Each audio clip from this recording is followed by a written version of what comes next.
तुमच्या गावातला एखादा पोरगा डॉक्टर झाला याचा अभिमान गावातल्या लोकांना वाटलाच, त्या मुलाचा सत्कार करून त्या मुलाचा बॅनर लावणं गावकऱ्यांचं काम आहे. तुमच्या गावातली एखादी मुलगी गरीब आहे पण अभ्यास करून तहसीलदार झाली, क्लास 1 अधिकारी झाली, याचा अभिमान गावातल्या लोकांना वाटलाच.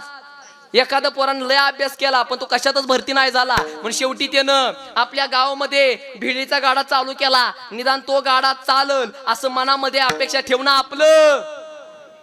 आपली काय लोक काय तशी म्हणते ती चालते म्हणते ती लगे बंद पडते.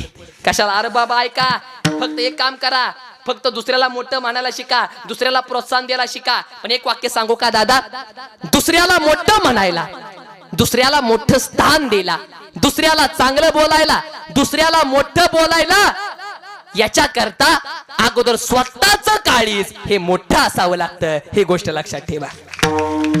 आणि दादा दुसऱ्याला मोठं म्हणायला शिका. आणि तुमच्या गावातला एखादा माणूस आहे, नीट ऐका, तुमच्या गावातला एखादा माणूस आहे बिचाराचा, तुमच्या गावातला एखादा माणूस आहे बिचारची बायपास सर्जरी करायची आहे, 1.5 लाख रुपये खर्च आहे, आपण त्याला मदत करणं आपलं, बोलत चला आपण त्याला मदत करणं आपलं काम आहे. आणि तुमच्या